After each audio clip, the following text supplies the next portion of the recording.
The night was still, only the sound of the old clock ticking filled the small rented house. Outside, the street was silent. But inside the bedroom, little Arhan opened his eyes again. He sat up in bed sweating.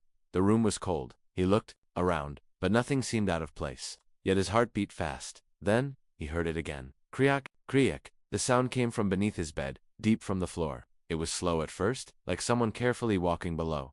He held his breath. Then suddenly, the sound grew louder. Thump, creak, thump. His eyes tightly, he wanted to scream. But every night, he screamed and his mother always said the same thing. It's just a dream, Arhan, go back to sleep. But Arhan knew. It wasn't a dream. He began locking his bedroom door every night. He pushed a chair against it too. And still, at exactly 3 a.m., the same noises came. Every night Arhan lived with his mother Nayla. She worked at a hospital and came home late most days. The house they lived in was old, but quiet. The walls were cracked, and the paint was peeling. The wooden floor made sounds when they walked, but nothing like what Arhan heard at night. One morning, as Nayla prepared breakfast, Arhan sat silently at the table. His eyes had dark circles. He looked tired, too tired for a 7-year-old boy. Did you have the dream again? She asked gently. Arhan shook his head. It's not a dream. Someone is walking under my bed. Nayla sighed. There's no one there, Arhan. It's just the wood creaking. Old houses make sounds. Arhan frowned. Then why do they only come at night? Why always at 3 o'clock? She had no answer. That night, Nayla decided to sleep with him. She lay beside Arhan and waited. She watched him slowly drift to sleep. The room was quiet. She almost laughed at herself for being nervous. But then kriak, she rose. Thump, kriak, thump. The sounds were real. She sat up and looked around. No one was there. She gently touched the floor. It felt cold. Too cold. She pulled Arhan closer and whispered, it's just the floor, right? But deep inside, something felt wrong. Over the next few days, things got worse. Arhan refused to sleep alone. He stopped playing. He didn't smile. Then, one evening, Nayla came home from work and found something strange. Arhan had drawn something, a picture. It showed a bed end under it, a man with long hands and dark eyes. She stared at it. Who is this? She asked. That's the man under the floor. Arhan replied simply. Nayla's hands trembled. You saw him? Arhan nodded. He looks at me through the floor. He whispers my name. That night, Nayla barely slept. Every creak in the house made her jump. Once, the kitchen door opened on its own. The windows rattled without wind. In the morning, she decided enough was enough. She called a floor repairman named Sajid. He was an older man who had worked on houses like this for years. When he arrived, she explained the strange noises. He smiled politely. Old houses, madam. They do these things. Maybe loose wood. I'll take a look. He entered Arhan's room and tapped on the floor with his tools. Arhan stood by the door, watching silently. Sajid paused. Strange, he muttered out. He knocked again. The sound beneath one part of the floor was hollow. Is there a basement under this room? He asked. Nayla shook her head. No, just an empty space maybe. The house owner didn't say anything. Sajid looked more serious now. This part feels strange. He peeled back the carpet and dusted the wooden planks. Then he found something, a small line like a hidden joint between the planks. Arhan whispered, that's where the man lives. Sajid looked at him, confused. But Nayla's face had gone pale. That night, Nayla pushed Arhan's bed to the side. She sat alone on the floor, staring at the spot where the hollow sound came from. She held a flashlight and kept the lights on. At exactly 3 a.m. the noises returned, but this time she didn't run. She put her ear to the floor. She heard it, whispers. Faint, chilling, like someone talking from deep underground. She pulled back quickly, heart racing. What had she brought her son into? What secret did this house hide? One thing was clear, now this wasn't a child's nightmare. Something or someone was under the floor, and she needed answers before it was too late. Nayla couldn't sleep after what she heard. The whispers under the floor weren't just sounds, they were words, though she couldn't understand them. But Arhan had heard them clearly for nights. And he wasn't just scared anymore, he was changing. In the morning, Sajid, the repairman, returned. With his tools, he was already frowning before entering the room.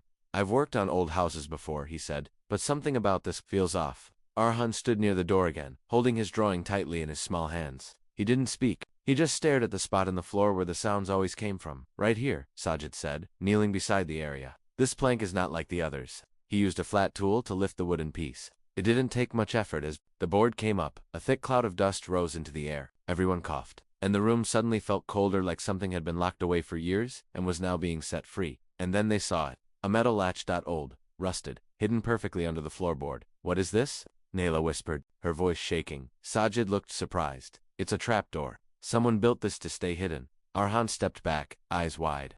Don't open it, he said quietly. He's still down there. Sajid glanced at Nayla. She looked torn, between fear and curiosity, but deep inside, she needed to know the truth. She nodded. Sajid slowly pulled the latch. With a loud click, The trapdoor unlocked. A square piece of wood lifted, revealing a narrow, dark hole beneath. A cold breeze blew out from the opening. It smelled like damp earth and something old, something forgotten. They all stared down. There was a wooden staircase leading into complete darkness. Nayla swallowed hard. There's a whole room down there. Sajid shined his flashlight into the space. The light didn't reach far. Only dust and cobwebs moved in the beam. I'll go first, he offered, his voice steady but cautious. He carefully stepped down the stairs, flashlight in one hand, tool in the other. Naila followed halfway, holding her phone light. Arhan stayed at the top. He refused to go near it. The basement door, whatever it was small and damp. The walls were made of old stone. On one side there was a broken wooden chair, and on the other, a torn piece of fabric hanging from a nail. But what caught Sajid? I was a boxer, small metal box pushed against the wall. He walked toward it and wiped away the dust.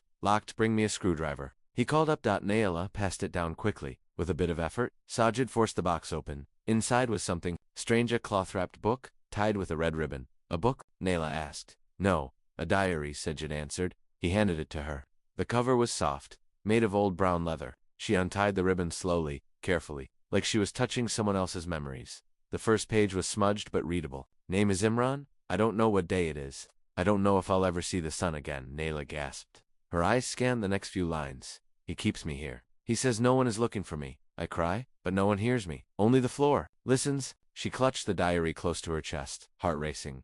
This wasn't just a basement, it was a prison. A child Imran had been locked here, possibly for days, maybe weeks, maybe longer. Who had done this? And why? She looked around the room. Again, every crack, every shadow, felt heavier now.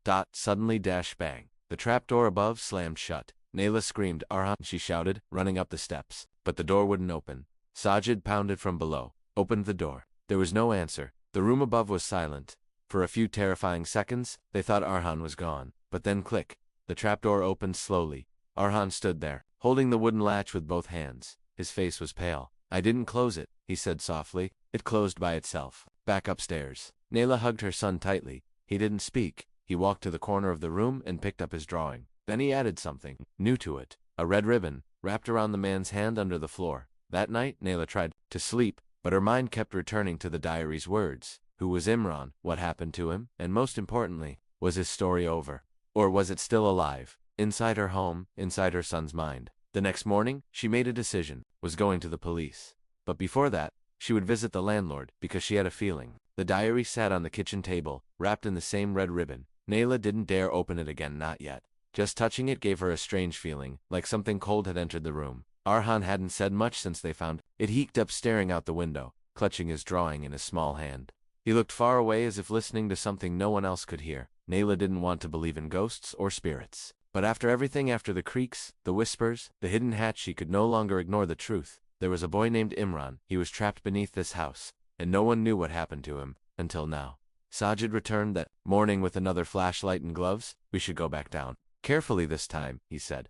Naila nodded. I want to know everything. We have to find out who this boy was and who did this to him. They entered the basement again. Arhan stayed upstairs, holding his drawing like it was protecting him. The space felt colder than before. Even Sajid, who wasn't scared easily, kept glancing over his shoulder. They looked around slowly. Dust floated in the flashlight beam. The broken chair was still there, and the air smelled like wet stone and metal. Then Naila noticed something. Scratches on the wall. She stepped closer. There were lines, hundreds of them, scratched deep into the stone, like someone had been counting. Days underneath, written in small, shaky letters. I want to go home. Her hand trembled. He was down here for a long time. Sajid looked around and pointed to a small shelf on the wall. There's something here. He reached out and pulled down a bundle of torn papers, old newspaper clippings, folded tightly and stuffed between bricks. They took the papers upstairs, on the couch. Naila slowly opened the diary again. She turned the pages gently. Each one was filled with pain. Words written by a scared child. Day 9.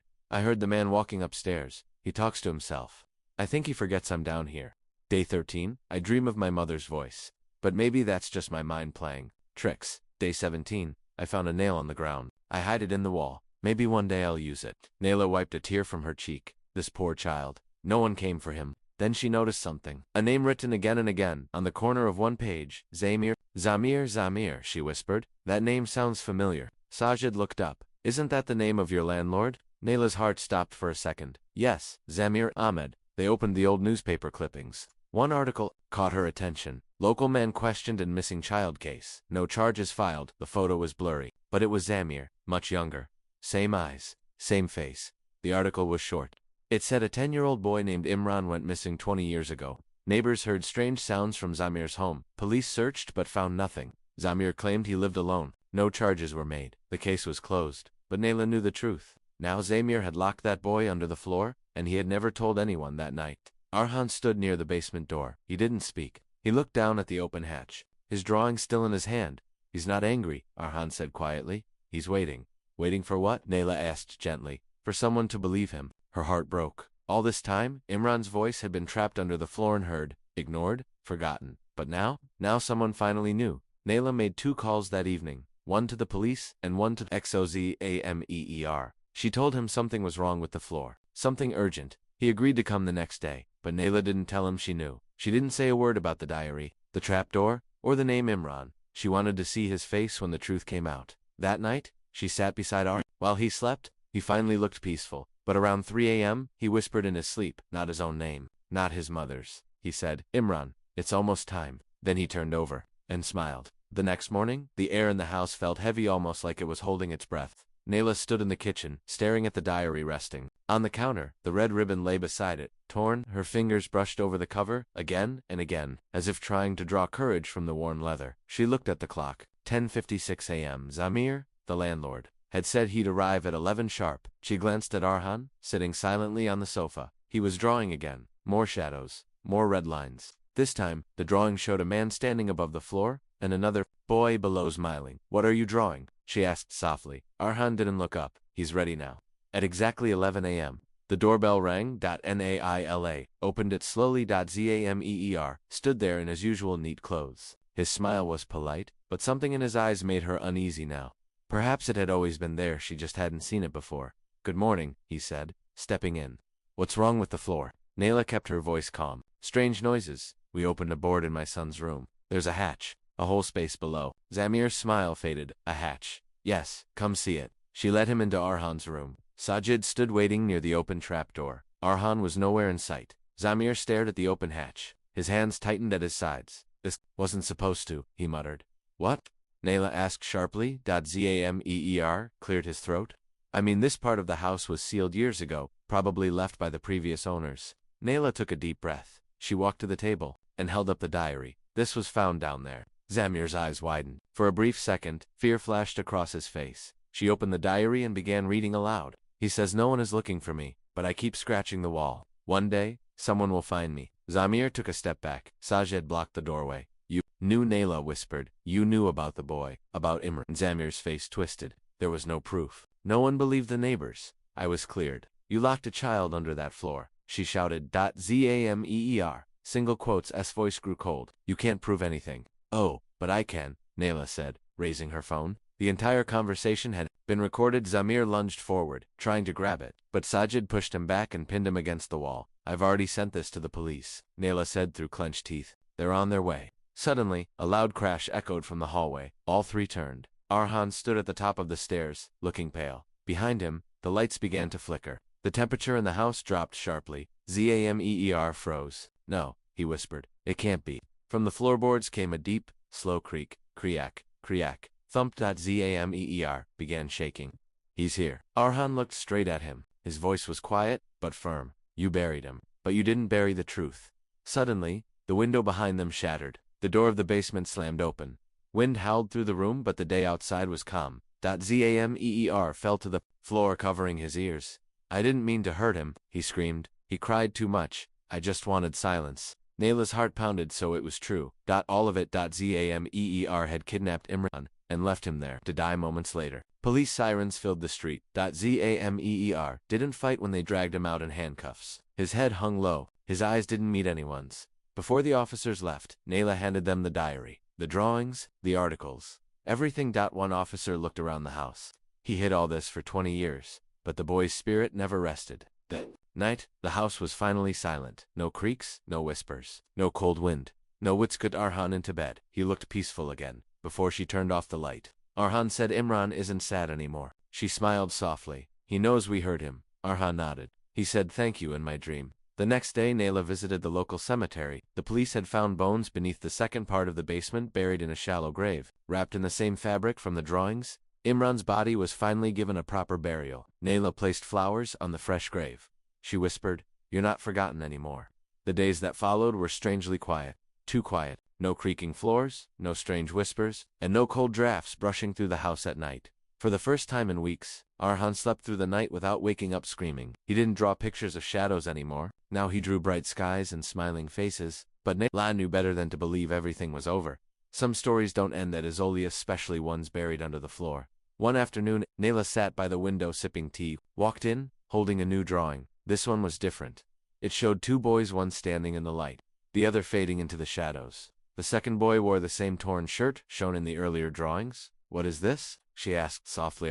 Smiled gently. "That's me. And Imran." Nayla blinked. "But Imran is gone, sweetheart. We helped him rest." Arhan shook his head. "He left the basement, but he's still here, just not in pain anymore." Before Nayla could respond, the doorbell rang. Sajid stood outside, holding a folder. "I found something," he said, stepping in. "You need to see this." They sat at the kitchen table. Sajid opened the folder and pulled out the old blueprints of the house. Pages torn and faded with time, but still readable. "This," he said, pointing, "is what the house looked like 30 years ago." Nayla leaned in. There was something strange on the map. A third room in the basement. Not the first one where they found the hatch. Not the second where Imran's remains were buried. This was another space. One they hadn't discovered yet. Sajid tapped the spot. "It's hidden behind the wall in the second basement. Whoever built it wanted to keep it secret." Nayla's stomach turned. "Why? What else is there?" "I don't know," Sajid said, "but I think we need to find out." That night, Nayla told Arhan they'd be checking the basement again. To her surprise, he didn't seem scared. He only said, "Imran wants you to see what's left behind." She felt a chill run down her spine.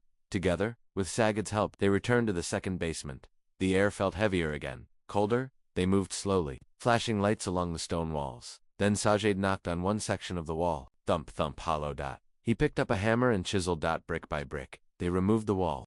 As they walked back to the car, Arhan asked, "Mama, do you think other houses have secrets like ours?" Nayla thought for a moment. "Maybe, but not every house tells its story." "Why did ours?" She smiled gently. "Because you listened." At night, something unusual happened. Nayla woke up suddenly around 3 a.m. out of habit. She sat up in bed and waited. No sounds, no wind, no creaking, just stillness. Then she heard one soft whisper, gentle like a breeze through the trees. "Thank you." She smiled and laid back down, closing her eyes. It was over. Really over. A month later, Nayla and Arhan moved out of the house. They didn't sell it right away. Something inside her felt it should stay empty at least for a while. Let the walls breathe. Let the memories settle. Sajid visited often. He had grown close to them through everything. Sometimes he brought sweets for Arhan, sometimes flowers for Nayla to plant at the new house. One afternoon, as they sat sipping tea, Nayla asked, "Do you think spirits really live with us?" Sajid smiled. "I think sometimes pain leaves a mark, a deep one, and if no one listens, that pain stays behind. But once we listen, then they let go." Arhan grew into a bright, thoughtful boy. He rarely spoke of the basement, or the man under the floor. But sometimes, when he saw the sun break through clouds, he'd smile to himself, like someone was saying hello. And every year on the same date, he and his mother returned to Imran's grave with flowers and one new drawing, because some stories deserve to be remembered, especially the ones that were once buried in silence. Final message. If you ever hear a strange sound in the night, if a child says they feel something no one else can see, don't brush it away. Sometimes, the smallest voice carries the biggest truth, and sometimes, that voice is the only way to bring peace to the forgotten.